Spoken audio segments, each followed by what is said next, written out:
Professional കരിയറിനെ പറ്റിയും വ്യക്തി തൊഴിൽ ജീവിതത്തിനെ പറ്റിയുമുള്ള ആശയങ്ങൾ ചർച്ച ചെയ്യുന്ന കരിയർ ബിൽഡറിലേക്ക് ഏവർക്കും സ്വാഗതം.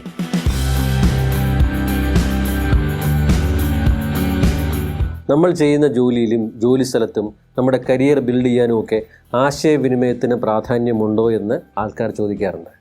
ഒരുപക്ഷെ നമ്മുടെ കരിയർ തുടങ്ങാനും അത് നിലനിർത്താനും അതിൽ വളരാനും വേണ്ട ഏറ്റവും പ്രധാനപ്പെട്ട സ്കിൽ ഏതെന്ന് ചോദിച്ചാൽ യാതൊരു സംശയവും വേണ്ട, ആ സ്കില്ലാണ് ആശയവിനിമയം അഥവാ കമ്മ്യൂണിക്കേഷൻ.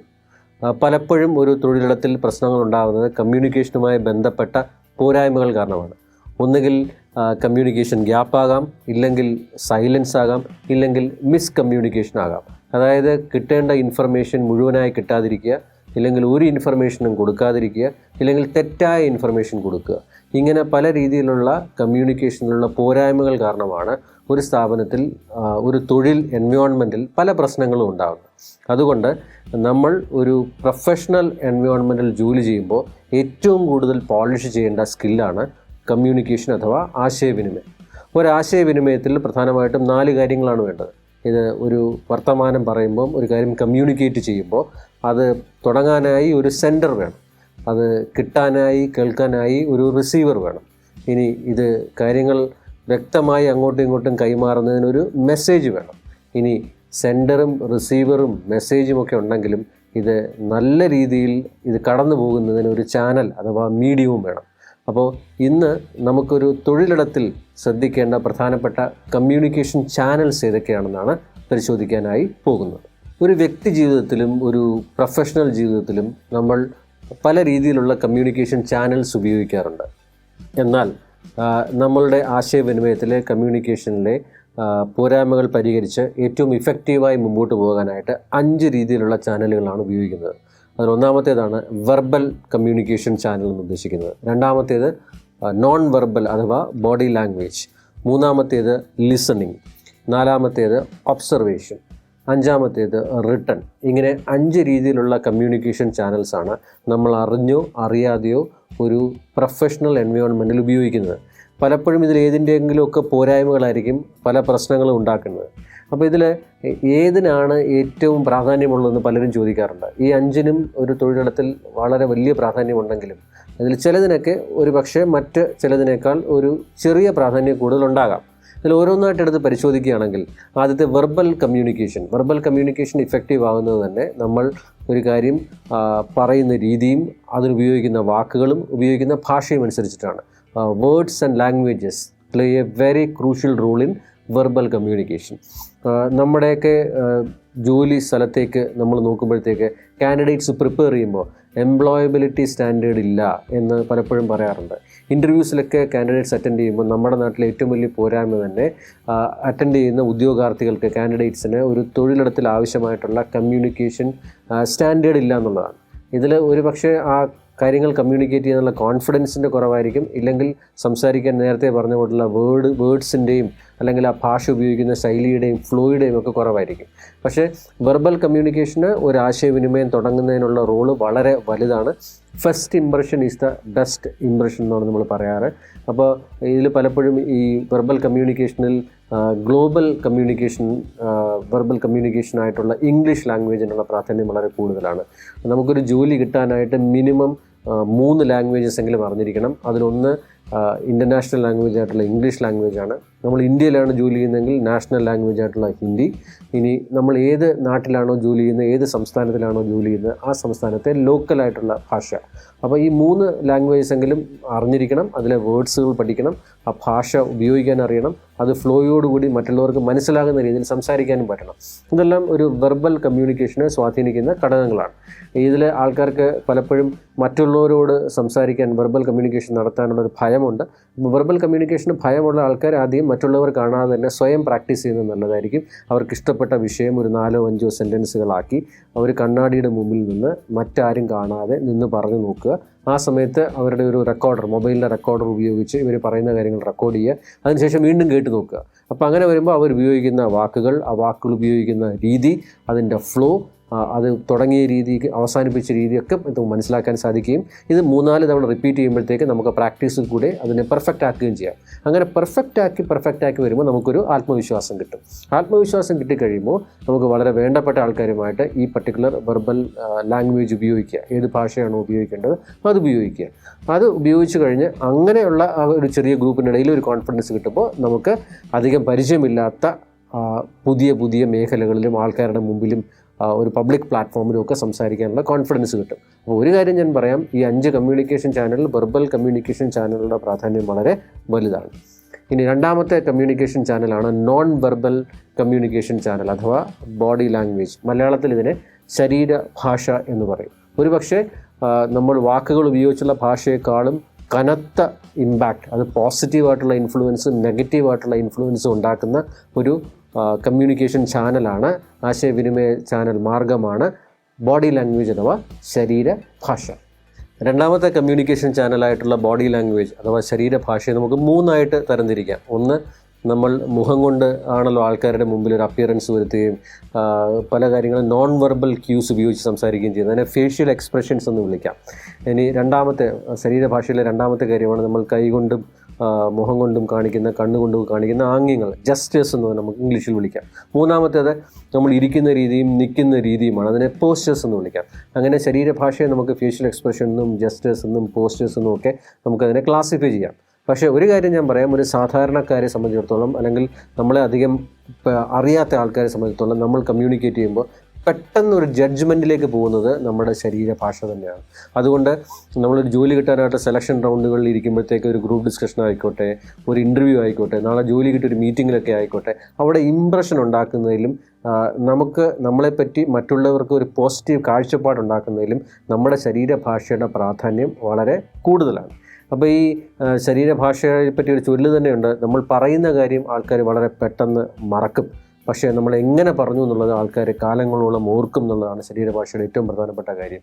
അതായത് നമ്മൾ ചില മീറ്റിങ്ങുകളിൽ ഇരിക്കുന്നു, നമ്മളൊരു ഇൻ്റർവ്യൂവിലൊക്കെ ഉത്തരം പറയുന്നു, ചിലപ്പോൾ ഉത്തരം പറഞ്ഞാൽ ഉത്തരത്തിൻ്റെ ആ കണ്ടൻറ് എന്നുള്ളത് കേട്ടുകൊണ്ടിരിക്കുന്ന ഇൻ്റർവ്യൂവേഴ്സ് ചിലപ്പോൾ മറന്നേക്കാം. പക്ഷേ ഇൻ്റർവ്യൂ എല്ലാം കഴിഞ്ഞ് ഫൈനൽ ജഡ്ജ്മെൻറ്റിലേക്ക് വരുമ്പോൾ നിങ്ങൾ ആ പറഞ്ഞ രീതിയായിരിക്കും അവരുടെ മനസ്സിലുണ്ടാവുക. അതുകൊണ്ട് ശരീരഭാഷ ഒരു പക്ഷേ വെർബൽ ഭാഷയേക്കാളും ഒരുപടി മുകളിലാണ് മറ്റുള്ളവരിൽ നമ്മളെപ്പറ്റി ഒരു ഇമ്പാക്റ്റ് ഉണ്ടാക്കുന്നത്. കണ്ണായിക്കോട്ടെ, കൈ ആയിക്കോട്ടെ, ഇരിക്കുന്ന രീതി ആയിക്കോട്ടെ, നിൽക്കുന്ന രീതി ആയിക്കോട്ടെ ഒക്കെ വളരെ ഇമ്പാക്റ്റ് ഉണ്ടാക്കുന്നു.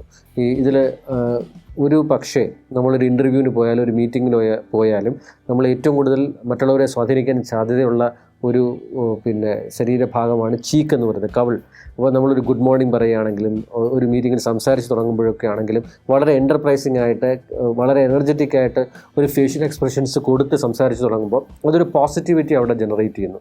അതാണ് ഈ ചീക്കിനുള്ള ഒരു പ്രാധാന്യം എന്ന് പറയുന്നത്. രണ്ടാമത്തേതാണ് കണ്ണ്, ഐ കോണ്ടാക്റ്റ് എന്ന് പറയുന്നത്. സംസാരിച്ചുകൊണ്ടിരിക്കുമ്പോൾ നമ്മൾ ഒരാളുടെ മുഖത്ത് നോക്കി ചിരിച്ചുകൊണ്ട് സംസാരിക്കുമ്പോൾ അത് നമ്മുടെ അസർട്ടീവ്നെസ്സിനെയും കോൺഫിഡൻസിനെയും നമ്മുടെ എൻ്റർപ്രൈസിങ് നേച്ചറിനെയും ഒക്കെയാണ് അത് കൺവേ ചെയ്യുന്നത്. ഈ കണ്ണ് തന്നെ പല രീതിയിൽ ആൾക്കാർ ഉപയോഗിക്കാറുണ്ട്. ചില ആൾക്കാർ കണ്ണ് വളരെ ചുരുക്കി ഇങ്ങനെ ചില കാര്യങ്ങളോട് അത് ശരിയാണോ ഇത് ശരിയാണോ എന്നൊക്കെ ചോദിക്കാറുണ്ട്. ഇത് ചിലപ്പോൾ അവരുടെ ഒരു ശൈലിയായിരിക്കും. പക്ഷേ അത് കണ്ടുകൊണ്ടിരിക്കുന്നവർക്ക് ഇദ്ദേഹം ഒരു സംശയാലുവാണ്, ഒരു സസ്പീഷ്യസ് ലുക്കാണ് തരുന്നതെന്ന് അവർ തെറ്റിദ്ധരിച്ചേക്കാം. ഇനി ചില ആൾക്കാർ മറ്റുള്ളവർ എന്ത് പറഞ്ഞാലും അവരുടെ കണ്ണിൻ്റെ മൂവ്മെൻറ്റ് ഇങ്ങനെ പോയേക്കാം. ഇതിനാണ് എക്സ്ക്ലമേറ്ററി ഐ മൂവ്മെൻറ്റ് എന്ന് പറയുന്നത്. ഈ എക്സ്ക്ലമേറ്ററി ഐ മൂവ്മെൻറ്റ് പുതിയ കാര്യങ്ങൾ കേൾക്കാനും അല്ലെങ്കിൽ പുതിയ കാര്യങ്ങൾ അവതരിപ്പിക്കാനും ഒക്കെ എക്സ്ക്ലമേറ്ററി ഐ മൂവ്മെൻറ്റ് ഉപയോഗിക്കാം. പക്ഷേ നിസ്സാര കാര്യങ്ങൾക്ക് നമ്മൾ ഈ എക്സ്ക്ലമേറ്ററി ഐ മൂവ്മെൻറ്റ് ഉപയോഗിക്കുമ്പോൾ ഒരു പക്ഷേ അത് മുമ്പിരിക്കുന്നവരെ കളിയാക്കുകയാണെന്നൊരു തെറ്റിദ്ധാരണ പോലും ഉണ്ടായേക്കാം. അപ്പോൾ കണ്ണിൻ്റെ ഒരു മൂവ്മെൻറ്റ് പോലും ഐബ്രോസ് സ്ലൈറ്റ്ലി അപ്പാക്കി അവരെ നോക്കി ചിരിച്ചുകൊണ്ട് സംസാരിക്കുമ്പോൾ അത് സിൻസിയറിറ്റിയും കോൺഫിഡൻസിനെയും ഒക്കെ അത് കൺവേ ചെയ്യുന്നു എന്നുള്ളതാണ്. അപ്പോൾ മുഖം പോലെ തന്നെ വളരെ പ്രാധാന്യമുള്ളൊരു കാര്യമാണ് കണ്ണിൻ്റെ മൂവ്മെൻറ്റ്. അതുപോലെ കൈയുടെ മൂവ്മെൻറ്റ്. അപ്പം ഒരുപാട് ജസ്റ്റേഴ്സ്, കൈയുടെ ഹാൻഡ് മൂവ്മെൻറ്റ്സ് ഉപയോഗിക്കുന്ന ആൾക്കാരുമുണ്ട്, തീരെ ഉപയോഗിക്കാത്ത ആൾക്കാരുമുണ്ട്. ഇത് രണ്ടുമല്ല, രണ്ട് എക്സ്ട്രീമും അല്ല, ഒരു മീഡിയം. അതായത് നമ്മൾ പറയുന്ന കാര്യത്തിനനുസരിച്ചിട്ടുള്ള ഹാൻഡ് മൂവ്മെൻറ്റുകളായിരിക്കണം നമുക്ക് പോകേണ്ടത്. അത്തരത്തിലുള്ള ഹാൻഡ് മൂവ്മെൻറ്റുകൾ കൊടുക്കുമ്പോൾ അത് പറയുന്ന കാര്യത്തിനൊരു ഫ്ലോ ഉണ്ടാക്കാനും ഇത് കണ്ടുകൊണ്ടിരിക്കുന്നവർക്ക് ഇത് വളരെ പെട്ടെന്ന് മനസ്സിലാക്കാനും സാധിക്കുന്നു എന്നുള്ളതാണ്. അഗ്രസീവായിട്ടുള്ള ജസ്റ്റേഴ്സ് കഴിയുന്നത് ഉപയോഗിക്കുക. കൈ ചൂണ്ടി സംസാരിക്കുക, കണ്ണുരുട്ടി സംസാരിക്കുക, അല്ലെങ്കിൽ മുഖഭാവത്തിന് താല്പര്യമില്ലാത്ത രീതിയിലുള്ള മുഖഭാവങ്ങൾ കൊടുക്കുക. ഇതൊക്കെ ഈ നെഗറ്റിവിറ്റി വളരെ പെട്ടെന്ന് സ്പ്രെഡ് ചെയ്യാൻ സാധ്യതയുള്ള ശരീരഭാഷ ആംഗ്യങ്ങളാണ്. അപ്പോൾ ചീക്കായിക്കോട്ടെ, ഐ ആയിക്കോട്ടെ, ജസ്റ്റേഴ്സ് ആയിക്കോട്ടെ, ഇതെല്ലാം തന്നെ വളരെ പ്രാധാന്യം അർഹിക്കുന്നു. ഇപ്പോൾ വെർബൽ എന്ന കമ്മ്യൂണിക്കേഷൻ ചാനലിനെ പറ്റിയും ശരീരഭാഷ അഥവാ ബോഡി ലാംഗ്വേജ് എന്നുള്ള കമ്മ്യൂണിക്കേഷൻ ചാനലിനെ പറ്റിയും നമ്മൾ പറഞ്ഞു. ഇനി മൂന്നാമത്തെ ഒരു കമ്മ്യൂണിക്കേഷൻ ചാനലാണ് ലിസണിങ് എന്ന് പറയുന്നത്.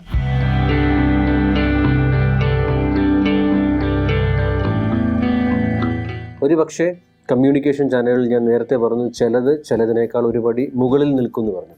ഈ 5 കമ്മ്യൂണിക്കേഷൻ ചാനലുകളിൽ ഏറ്റവും പ്രധാനപ്പെട്ട കമ്മ്യൂണിക്കേഷൻ ചാനൽ എന്ന് ലോകത്തിൽ നടത്തിയ വിവിധ സർവേകളിൽ എംപ്ലോയീസ് അഭിപ്രായപ്പെട്ടത് ലിസണിങ് തന്നെയാണ്. ഏതൊരു കമ്മ്യൂണിക്കേഷൻ്റെയും തുടക്കം അല്ലെങ്കിൽ ഒരു ഇമ്പാക്റ്റ് എന്ന് പറയുന്നത് അത് കേൾക്കുന്ന രീതിയാണ്. ലിസണിങ് എന്ന് പറയുന്നത് ഒരു സൈക്കോ ഫിസിയോളജിക്കൽ പ്രോസസ്സാണ്. അതായത് ഒരു വ്യക്തി ഒരു കാര്യം പറയുമ്പോൾ ആ പറയുന്ന കാര്യത്തിന് ശ്രദ്ധ കൊടുക്കുമ്പോഴത്തേക്ക് നമ്മളത് മനസ്സിലേക്ക് അതിനെ സ്റ്റോർ ചെയ്യുകയും അത് മെമ്മറൈസ് പിന്നെ അത് റിട്രീവ് ചെയ്യുന്ന രീതിയിലേക്ക് നമ്മളത് സ്റ്റോർ ചെയ്ത് വെക്കുന്നു എന്നുള്ളതാണ്. പക്ഷേ ഹിയറിംഗ് എന്ന് പറഞ്ഞു കഴിഞ്ഞാൽ അതൊരു ഫിസിയോളജിക്കൽ പ്രോസസ്സാണ്. ഒരാൾ പറയുന്നതിന് മുമ്പിൽ മറ്റൊരു വ്യക്തി ഇരിക്കുന്നു, പക്ഷേ ആ പറയുന്ന കാര്യങ്ങളെ വേണ്ട രീതിയിൽ ഗ്രഹിക്കണമെന്നില്ല, മനസ്സിലാക്കണമെന്നില്ല. അതാണ് ലിസണിങ്ങും ഹിയറിങ്ങും തമ്മിലുള്ള വലിയ വ്യത്യാസം. ഒരു പക്ഷേ ഒരു സ്ഥാപനത്തിൽ ഏറ്റവും കൂടുതൽ പ്രശ്നങ്ങൾ ഉണ്ടാകുന്നത് തന്നെ ഒരാൾ മറ്റൊരാളെ പ്രോപ്പറായി ലിസൺ ചെയ്യാത്തത് കൊണ്ടാണ്. ഒരുപാട് റെസിഗ്നേഷൻസ് തന്നെ എന്നെ വേണ്ട രീതിയിൽ സൂപ്പർവൈസർ ലിസൺ ചെയ്തില്ല, അല്ലെങ്കിൽ മാനേജ്മെൻറ്റ് ലിസൺ ചെയ്തില്ല, കസ്റ്റമേഴ്സ് എന്നെ ലിസൺ ചെയ്തില്ല, വെൻഡേഴ്സ് ലിസൺ ചെയ്തില്ല, കൂടെയുള്ള ആൾക്കാർ ലിസൺ ചെയ്തില്ല എന്നൊക്കെ പറഞ്ഞ് പരാതി പറഞ്ഞ് രാജിവെക്കുന്ന ഒത്തിരി പേരുണ്ട്. ഈ ലിസണിങ് അവനവൻ തന്നെ പോളിഷ് ചെയ്തെടുക്കേണ്ട ഒരു കലയാണെന്ന് തന്നെ പറയാം. ഏറ്റവും പ്രധാനപ്പെട്ട ഒരു സ്കില്ല് തന്നെയാണ്. അപ്പോൾ ഒരാൾ നമ്മുടെ മുമ്പിൽ വരുമ്പോൾ എങ്ങനെ ലിസൺ ചെയ്യണമെന്ന് പലരും ചോദിക്കാറുണ്ട്. ലിസൺ ചെയ്യുമ്പോഴുള്ള ആദ്യത്തെ സ്റ്റെപ്പ് തന്നെ അദ്ദേഹത്തിന് അറ്റൻഷൻ കൊടുക്കുക എന്നുള്ളതാണ്. നമ്മൾ ഐ കോണ്ടാക്റ്റ് വെച്ചിട്ട് നമ്മുടെ അടുത്തൊരു കാര്യം പറയാൻ വരുന്ന ആളിന് അറ്റൻഷൻ കൊടുക്കുക. വളരെ എൻ്റർപ്രൈസിങ് ആയിട്ടുള്ള, കേൾക്കാൻ താല്പര്യമുണ്ട് എന്ന രീതിയിൽ മറ്റൊരാൾക്ക് തോന്നുന്ന രീതിയിലുള്ളൊരു മുഖഭാവം കൊടുത്തതിന് ശേഷം പറയാൻ വരുന്ന ആളെ കംഫർട്ടബിളായിട്ട് ഒരിടത്ത് ഇരുത്തുക അല്ലെങ്കിൽ നിർത്തുക. അയാൾക്ക് സംസാരിക്കാൻ പറ്റുന്ന ഒരു അന്തരീക്ഷം സൃഷ്ടിക്കുക എന്നുള്ളതാണ് രണ്ടാമത്തെ പ്രധാനപ്പെട്ട ഘടകം. മൂന്നാമത്തേത് എന്തിനാണ് അദ്ദേഹം വന്നതെന്നുള്ളത് വളരെ ചുരുക്കി ചോദിച്ചതിന് ശേഷം അദ്ദേഹത്തിനോട് കാര്യം പറയാനായി അനുവദിക്കുക എന്നുള്ളതാണ്. ഈ കാര്യം പറയാൻ അനുവദിക്കുക എന്നുള്ളത് വളരെ പ്രധാനപ്പെട്ട ഒരു സ്റ്റേജാണ്. ഈ കാര്യം പറഞ്ഞുകൊണ്ടിരിക്കുമ്പോഴാണ് നമ്മൾ അദ്ദേഹത്തിന് പൂർണ്ണമായും ഐ കോണ്ടാക്റ്റ് കൊടുക്കുകയും നമ്മൾ ഇയേഴ്സ് ഉപയോഗിച്ച് അത് കേൾക്കുകയും ചെയ്യുന്നത്. ഇത് നല്ല ലിസണർ ആണെങ്കിൽ മാത്രമേ പറ്റുള്ളൂ. തമാശയ്ക്ക് പറയാറുണ്ട്, ഈ ലിസണിങ് എന്നും പറഞ്ഞ് കേൾക്കാൻ ഇരിക്കും, പക്ഷേ എന്നാൽ യാതൊന്നും കേൾക്കാത്ത കുറേ ടൈപ്പ് ലിസണേഴ്സ് ഉണ്ട്. അതിൽ ഒന്നാമത്തേതാണ് സൈലൻറ്റ് ലിസണർ എന്ന് പറയുന്നത്. ഒരാൾ മുമ്പിൽ വന്നിരുന്ന് ഇങ്ങനെ സംസാരിക്കുമ്പോഴത്തേക്ക് അയാൾ അവിടെ ഇരിക്കുമായിരിക്കും, പക്ഷേ ഐ കോണ്ടാക്റ്റ് കൊടുക്കില്ല, എന്തെങ്കിലും പേപ്പറിൽ എഴുതിക്കൊണ്ടിരിക്കും, അങ്ങോട്ട് നോക്കും ഇങ്ങോട്ട് നോക്കും. ഒരു കുറച്ച് സമയം കഴിയുമ്പോൾ തന്നെ വന്നയാൾക്ക് മനസ്സിലാവും ഇദ്ദേഹത്തിന് ഞാൻ പറയുന്ന കാര്യങ്ങൾ ശ്രദ്ധിക്കുന്നില്ല എന്നുള്ളത്. അപ്പം തിരിച്ചൊന്നും അങ്ങോട്ടൊരു നോൺ വെർബൽ ക്യൂ ഒന്നും അദ്ദേഹം കൊടുക്കുന്നില്ല എന്നുള്ളതാണ്. രണ്ടാമത്തേതാണ് ഈ സെലക്റ്റീവ് ലിസണേഴ്സ് എന്ന് പറയുന്നത്. അദ്ദേഹത്തിന് താല്പര്യമുള്ള കാര്യങ്ങൾ വരുമ്പോൾ മാത്രമേ പറയുന്ന ആളെ ശ്രദ്ധിക്കും, ബാക്കിയുള്ള സമയത്ത് ഈ പറയുന്ന ആളെ അവോയ്ഡ് ചെയ്യും. അതാണ് ഈ ഒരു സെലക്റ്റീവ് ലിസണേഴ്സ്. ഇതൊക്കെ നെഗറ്റീവായിട്ടുള്ള ലിസണേഴ്സിനെ പറ്റിയാണ് ഞാനീ പറയുന്നത്. മൂന്നാമത്തേതാണ് ഒരു കോംപ്ലക്സ് ലിസണേഴ്സ് എന്ന് പറയുന്നത്. അദ്ദേഹത്തിന് എപ്പോഴും ഒരു നെഗറ്റിവിറ്റി, ഒരു ഇൻഫീരിയോറിറ്റി കോംപ്ലക്സ് ഉണ്ട്. അതായത് നമ്മൾ കോമൺ ആയിട്ടുള്ള ഒരു കാര്യം അദ്ദേഹത്തിൻ്റെ അടുത്ത് പറയാൻ ചെന്നു, അദ്ദേഹത്തിന് ഇൻപുട്ട് എടുക്കാൻ ചെന്നതാണെങ്കിലും പറഞ്ഞു തുടങ്ങുമ്പോൾ ഇദ്ദേഹം വിചാരിക്കുന്നത് ഇത് എന്നെപ്പറ്റി തന്നെയാണ് എന്ന് പറഞ്ഞിട്ട് ഇത് അദ്ദേഹത്തിനെ പറ്റി പറയുന്നതാണെന്ന് വ്യാഖ്യാനിച്ച് തെറ്റിദ്ധാരണയായിട്ടുള്ള കമ്മ്യൂണിക്കേഷൻ തിരിച്ചു കൊടുക്കും. ഇതൊരു കോംപ്ലക്സ് ആയിട്ടുള്ള ഒരു ലിസണറാണ്. ഇനി നാലാമത്തെ ഒരു നെഗറ്റീവ് ലിസണറാണ് ഇൻട്രപ്റ്റീവ് ലിസണർ എന്ന് പറയുന്നത്. അതായത് നമ്മളൊരു കാര്യം പറയാനായിട്ട് അങ്ങോട്ട് പറഞ്ഞു തുടങ്ങുമ്പോഴത്തേക്ക് ഒരു 4 കാര്യം അദ്ദേഹം ഇങ്ങോട്ട് പറയും. അതായത് നമ്മളൊരു കാര്യം പറയാൻ അനുവദിക്കുകയില്ല. കുറച്ച് കഴിയുമ്പം സംസാരിക്കാൻ വന്നാൽ നമ്മൾ തന്നെ മറന്നു പോകും നമ്മൾ എന്തിനാണ് വന്നതെന്നുള്ളത്. ഇതാണ് ഇൻട്രപ്റ്റീവ് ലിസണേഴ്സ് എന്ന് പറയുന്നത്. ഇങ്ങനെ പല ടൈപ്പ് ഓഫ് നെഗറ്റീവ് ലിസണേഴ്സ് ഉണ്ട്. പക്ഷേ നല്ല ലിസണർ എന്ന് പറഞ്ഞാൽ ഒരാൾ സംസാരിക്കാൻ തുടങ്ങുമ്പോൾ ആ സംസാരിച്ച് തീരുന്നത് വരെ പോസിറ്റീവായിട്ട് നമ്മൾ ഹെഡ് മൂവ്മെൻറ്റ് ഉപയോഗിച്ച് വെർട്ടിക്കലി അദ്ദേഹം പറയുന്നത് മനസ്സിലാക്കുന്നുണ്ട് എന്നുള്ളത് ഐ കോണ്ടാക്റ്റ് വഴിയും ഹെഡ് മൂവ്മെൻറ്റ് വഴിയും നമ്മൾ ആ നോൺ വെർബൽ ക്യൂസ് ഉപയോഗിച്ച് അണ്ടർസ്റ്റാൻഡ് ചെയ്യാൻ ശ്രമിക്കുക എന്നുള്ളതാണ്. ഇനി സംസാരിച്ചതിന് ശേഷം നമുക്ക് ആ പറഞ്ഞ കാര്യത്തിൽ എന്തെങ്കിലും സംശയം ഉണ്ടെങ്കിൽ ചോദിക്കാം, അതിന് ക്ലാരിറ്റി വരുത്താം. ഇതിലും കഴിഞ്ഞിട്ട് ഏറ്റവും പ്രധാനമുള്ള കാര്യമാണ് അദ്ദേഹം സംസാരിച്ച കാര്യങ്ങൾ ചുരുക്കി തിരിച്ചങ്ങോട്ട് പറയുക എന്നുള്ളത്. ഇതിനെ നമുക്ക് പാരാഫ്രേസിംഗ് എന്ന് പറയും. ഒരു ലിസണിങ് പ്രോസസ്സിലെ ഏറ്റവും ഇമ്പാക്റ്റ്ഫുൾ ആയിട്ടുള്ള ഒരു കാര്യമാണ്. നിങ്ങളൊരു എംപ്ലോയി ആയിക്കോട്ടെ, നിങ്ങളൊരു മാനേജർ ആയിക്കോട്ടെ, നിങ്ങളൊരു കസ്റ്റമർ സർവീസ് ചെയ്യാൻ പോകുന്ന ആളായിക്കോട്ടെ, ആ നീഡും കാര്യവും പറഞ്ഞതിന് ശേഷം അവർ പറഞ്ഞ കാര്യം ചുരുക്കി തിരിച്ചങ്ങോട്ട് പറയുന്ന ഒരു പ്രക്രിയ ഏറ്റവും ഇമ്പാക്റ്റ് ഉണ്ടാക്കുന്ന പ്രക്രിയയാണ്. അങ്ങനെ വരുമ്പോൾ ആ പറഞ്ഞ ആളിന് നിങ്ങളത് കേട്ടു, എന്നെ അദ്ദേഹം മനസ്സിലാക്കി എന്നൊരു ഫീലിംഗ് കൊടുക്കുമ്പോൾ തന്നെ 50% കോൺഫിഡൻസ് അവിടെയായി. അതുകൊണ്ട് ഒരു ലിസണിങ്ങിൽ ഏറ്റവും പ്രധാനപ്പെട്ട ഒരു സ്റ്റെപ്പാണ് പാരാഫ്രേസിംഗ് എന്ന് പറയുന്നത്. ഇനി സംസാരിച്ചുകൊണ്ടിരിക്കുമ്പോൾ തന്നെ പാരാഫ്രേസിങ് ചെയ്തുകൊണ്ടിരിക്കുമ്പോൾ തന്നെ ആ വെർബൽ ക്യൂസും നോൺ വെർബൽ ക്യൂസും ഉപയോഗിച്ച് ലിസണിങ് പ്രോസസ്സ് ഭംഗിയാക്കുക. പക്ഷേ അതിൻ്റെ ഇടയിൽ ഒരാൾ സംസാരിച്ചുകൊണ്ടിരിക്കുന്നത് എഴുതുന്നത് നല്ലതാണോ എന്ന് ആൾക്കാർ ചോദിക്കാറുണ്ട്. കഴിയുന്നതും ഒരാൾ സംസാരിച്ചുകൊണ്ടിരിക്കുമ്പോഴത്തേക്ക് നമ്മൾ എഴുതി കഴിഞ്ഞാൽ നമ്മളുടെ ഐ കോണ്ടാക്ട് അറ്റൻഷൻ മാറി ആ ബുക്കിലേക്കും മറ്റു കാര്യങ്ങളിലേക്കും പോകുന്നത് കൊണ്ട് ഒരാൾ സംസാരിച്ചുകൊണ്ടിരിക്കുമ്പോൾ ആ സമയത്ത് എഴുതാതിരിക്കാൻ ശ്രമിക്കുക. സംസാരിച്ചതിന് ശേഷം നമുക്ക് ആ കാര്യങ്ങൾ വേണമെങ്കിലും ഡോക്യുമെൻ്റ് ചെയ്ത് വെക്കാം. കാരണം ഡോക്യുമെൻ്റ് ചെയ്ത് വെച്ച് കഴിഞ്ഞാൽ പിന്നെ അത് ഓർത്തെടുക്കാൻ കുറേ കൂടി എളുപ്പമായിരിക്കും. അപ്പോൾ ലിസണിങ് പ്രോസസ്സ് എന്ന് പറഞ്ഞു കഴിഞ്ഞാൽ ഒരു പ്രൊഫഷണൽ പ്രോസസ്സാണ്. ആൾക്ക് അറ്റൻഷൻ കൊടുക്കുക, കംഫർട്ടബിൾ ആക്കുക, പറയാനുള്ള കാര്യം പറയാൻ അനുവദിക്കുക, പാരാഫ്രേസ് ചെയ്യുക. ഇത്രയും കാര്യങ്ങൾ ലിസണിങ്ങിൽ ചെയ്താൽ അതൊരു പ്രൊഫഷണൽ പ്രോസസ്സാവും. അങ്ങോട്ടും ഇങ്ങോട്ടും നല്ല ഒരു റാപ്പ് ഉണ്ടാക്കാനും സാധിക്കും. ഒരു വർക്ക് എൻവയോൺമെൻറ്റിലെ പ്രധാനപ്പെട്ട പ്രശ്നങ്ങളൊക്കെ തന്നെ നല്ല പോലെ ലിസൺ ചെയ്ത് കഴിഞ്ഞാൽ ഒഴിവാക്കാനായി സാധിക്കും. അതുകൊണ്ട് ഒരു നല്ല ലിസണറാകാൻ ശ്രമിക്കുക എന്നുള്ളതാണ് നമ്മൾ കമ്മ്യൂണിക്കേഷനെ പറ്റി ആലോചിക്കുമ്പോൾ, ഒരു പ്രൊഫഷണൽ എൻവയോൺമെൻറ്റിനെ പറ്റി ആലോചിക്കുമ്പോൾ ആദ്യം ചെയ്യേണ്ട ഒരു പ്രക്രിയ. ഇപ്പോൾ വെർബലിനെ പറ്റിയും ബോഡി ലാംഗ്വേജിനെ പറ്റിയും ലിസണിങ്ങിനെ പറ്റിയൊക്കെ പറഞ്ഞു. ഇനി 2 കമ്മ്യൂണിക്കേഷൻ ചാനലുണ്ട്. അതിൽ ഒന്നാമത്തേതാണ്, അതായത് 4ാമത്തെ കമ്മ്യൂണിക്കേഷൻ ചാനലാണ് ഒബ്സർവേഷൻ എന്ന് പറയുന്നത്.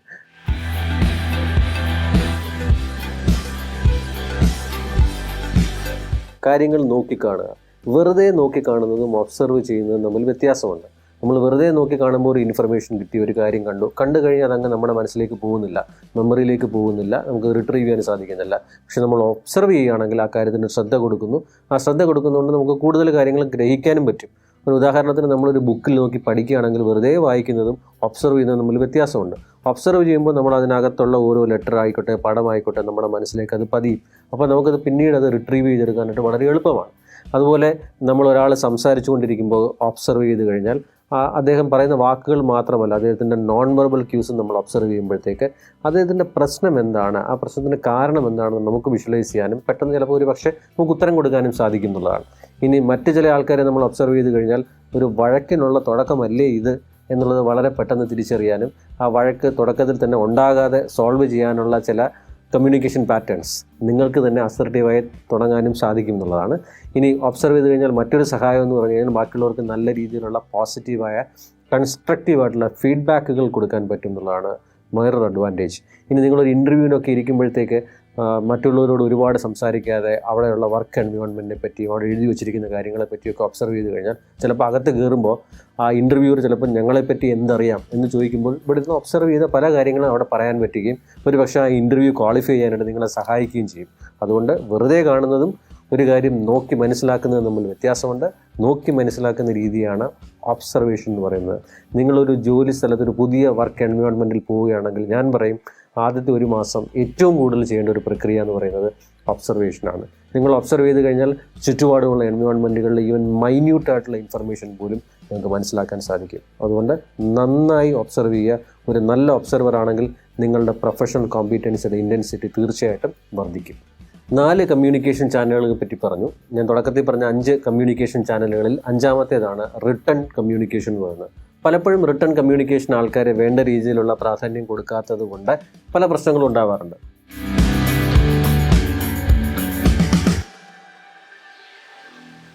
ഒരു ജോലി സ്ഥലത്ത് തന്നെ സാർ ഇത് പറഞ്ഞുകൊണ്ടല്ലേ ഞാൻ ചെയ്തത്, ഇല്ലെങ്കിൽ അങ്ങനെ പറഞ്ഞായിരുന്നല്ലോ അതുകൊണ്ടാണ് ഞാൻ ചെയ്തതെന്ന് പറയും. അവസാനം മറ്റേ ആൾ പറയും ഞാൻ അങ്ങനെ പറഞ്ഞിട്ടില്ലല്ലോ എന്ന് പറയുമ്പോഴത്തേക്കും നമ്മുടെ കയ്യിൽ കാണിക്കാനായിട്ട് യാതൊരു ഡോക്യുമെൻറ്റും പ്രൂഫും ഇല്ല.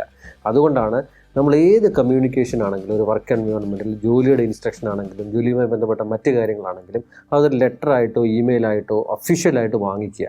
കാരണം നാളെ ഒരു ഡിസ്കഷൻ വരുമ്പോഴത്തേക്ക് ഒരു കമ്മ്യൂണിക്കേഷൻ ഗ്യാപ്പ് ഉണ്ടാകാതിരിക്കാനാണ് നമ്മൾ റിട്ടൺ കമ്മ്യൂണിക്കേഷൻ അത്രത്തോളം പ്രാധാന്യം കൊടുക്കുന്നത്. അതുപോലെ തന്നെ പ്രധാനപ്പെട്ട മീറ്റിങ്ങുകളിൽ ഇരിക്കുമ്പോഴത്തേക്ക് നമ്മൾ ആ മീറ്റിങ്ങുകളിലുള്ള പോയിൻറ്റ്സ് റെക്കോർഡ് ചെയ്യാനായിട്ട് ഒരു നോട്ട് പാഡോ ടാബോ ഒക്കെ ഉപയോഗിക്കുക. ഒരു ഗ്രൂപ്പ് ഡിസ്കഷന് പോകുമ്പോഴത്തേക്ക് നോട്ട് പാഡും പെന്നും ഉപയോഗിക്കണമെന്ന് ഞാൻ നേരത്തെ മറ്റൊരു എപ്പിസോഡിൽ പറഞ്ഞു. അപ്പോൾ ഇതിൽ റിട്ടൺ കമ്മ്യൂണിക്കേഷൻ അത്രത്തോളം പ്രാധാന്യമുണ്ട്. വളരെ സിമ്പിളായിട്ട് പറഞ്ഞു കഴിഞ്ഞാൽ മനുഷ്യന് എല്ലാ കാര്യങ്ങളും എപ്പോഴും ഓർക്കണമെന്നില്ല. അതുകൊണ്ട് വേണ്ട കാര്യങ്ങൾ വേണ്ട സമയത്ത് പെട്ടെന്ന് റിട്രീവ് ചെയ്യാൻ ഉപയോഗിക്കുന്ന ഏറ്റവും പ്രധാനപ്പെട്ട ഒരു കമ്മ്യൂണിക്കേഷൻ ചാനലാണ് റിട്ടൺ കമ്മ്യൂണിക്കേഷൻ. അതുകൊണ്ട് എഴുതാനായിട്ട് മടിക്കണ്ട. എഴുതുമ്പോൾ കൈയക്ഷരം തെളിയുന്നതിനോടൊപ്പം നമുക്ക് നാളെ പ്രശ്നങ്ങൾ ഉണ്ടാകാതിരിക്കാനുള്ള പ്രധാനപ്പെട്ട ഇൻഫർമേഷൻ്റെ ഒരു കലവറയും കൂടെയാണ് റിട്ടൺ കമ്മ്യൂണിക്കേഷൻ ചാനൽ ഒരുക്കുന്നത്. അതുകൊണ്ട് റിട്ടൺ കമ്മ്യൂണിക്കേഷൻ, ഡെയിലി റിട്ടൺ കമ്മ്യൂണിക്കേഷനും അതുപോലെ തന്നെ നിങ്ങളുടെ ജോലി ഇത്രയും കരിയർ ട്രാക്ക് റെക്കോർഡിലുള്ള പ്രധാനപ്പെട്ട സംഭവങ്ങളൊക്കെ തന്നെ ഒരു ഡോക്യുമെൻ്റ് ആക്കി ഒരു പ്രൊഫൈലാക്കി വെക്കുക. അതൊരു ഹാർഡ് കോപ്പിയോ സോഫ്റ്റ് കോപ്പിയോ ഒക്കെ ആക്കി വെക്കുക. അങ്ങനെ വരുമ്പോഴത്തേക്ക് നാളെ നമുക്കൊരു സ്ഥലത്ത് പ്രസൻറ്റ് ചെയ്യണമെന്നുണ്ടെങ്കിൽ അത് പ്രൊഫഷണൽ അപ്പിയറൻസോട് കൂടി തന്നെ ഫുൾ ഡീറ്റെയിൽസോട് കൂടി നമുക്ക് പ്രസൻറ്റ് ചെയ്യാനായി സാധിക്കും. അതുകൊണ്ട് റിട്ടൺ കമ്മ്യൂണിക്കേഷനും അത്രത്തോളം പ്രാധാന്യമുണ്ട്. അപ്പോൾ ഞാൻ വെർബലിനെ പറ്റി പറഞ്ഞു, ശരീരഭാഷയെപ്പറ്റി പറഞ്ഞു, ലിസണിങ്ങിനെ പറ്റി പറഞ്ഞു, ഒബ്സർവേഷനെ പറ്റി പറഞ്ഞു, റിട്ടേണിനെ പറ്റി പറഞ്ഞു. ഈ 5നും പ്രാധാന്യമുണ്ട്. പക്ഷേ 4നേക്കാളും ഒരു പടി മുകളിൽ നിൽക്കുന്നത് ലിസണിങ് ആണ്. അതുകൊണ്ട് നല്ലൊരു ലിസണറായി കഴിഞ്ഞാൽ ഒരു നല്ലൊരു കമ്മ്യൂണിക്കേറ്ററായി മാറാൻ സാധിക്കും. അതുകൊണ്ട് ആശയവിനിമയം ആണ് ഒരു പ്രൊഫഷണൽ കോമ്പീറ്റൻസി സ്കിൽസിലെ ഏറ്റവും പ്രധാനം. അതുകൊണ്ട് നല്ലൊരു കമ്മ്യൂണിക്കേറ്റർ ആവുക. ഒരു നല്ല പ്രൊഫഷണൽ കമ്മ്യൂണിക്കേറ്റർ ആയിക്കഴിഞ്ഞാൽ നല്ലൊരു പേഴ്സണൽ കമ്മ്യൂണിക്കേറ്ററും ആകാൻ പറ്റും. അതുകൊണ്ട് ഒരു വ്യക്തി ജീവിതത്തിൽ പ്രൊഫഷണൽ സ്കില്ലുകളുടെ സ്വാധീനം ഏറ്റവും കൂടുതൽ വരുത്തുന്നത് നമ്മുടെ കമ്മ്യൂണിക്കേഷൻ ഫൈൻ ട്യൂൺ ചെയ്യുമ്പോഴാണ്. അതുകൊണ്ട് ആശയവിനിമയത്തിന് വളരെ വലിയൊരു പ്രാധാന്യം വ്യക്തി ജീവിതത്തിലും പ്രൊഫഷണൽ ജീവിതത്തിലും നാം എല്ലാം കൊടുക്കേണ്ടതാണ്. പറയേണ്ട കാര്യം പറയേണ്ട സമയത്ത് പറയേണ്ട ആൾക്കാരോട് അസർട്ടീവായി പറഞ്ഞാൽ പൊടിപ്പും തൊങ്ങലും വെച്ചിട്ടുള്ള പരദൂഷണങ്ങൾ നമ്മുടെ വർക്ക് എൻവയോൺമെൻറ്റിൽ ഒഴിവാക്കാനായി സാധിക്കും. അതുകൊണ്ട് ഫോർമൽ കമ്മ്യൂണിക്കേഷൻ ആയിക്കോട്ടെ, ഇൻഫോർമൽ കമ്മ്യൂണിക്കേഷൻ ആയിക്കോട്ടെ, അത് വളരെ ഓപ്പൺ ആയിരിക്കണം, അസർട്ടീവ് ആയിരിക്കണം. അത് 100% ട്രൂത്ത് ആണെന്നുള്ള ഉറപ്പ് വരുത്തിയിട്ട് വേണം നമ്മൾ കമ്മ്യൂണിക്കേറ്റ് ചെയ്യാനായിട്ട്.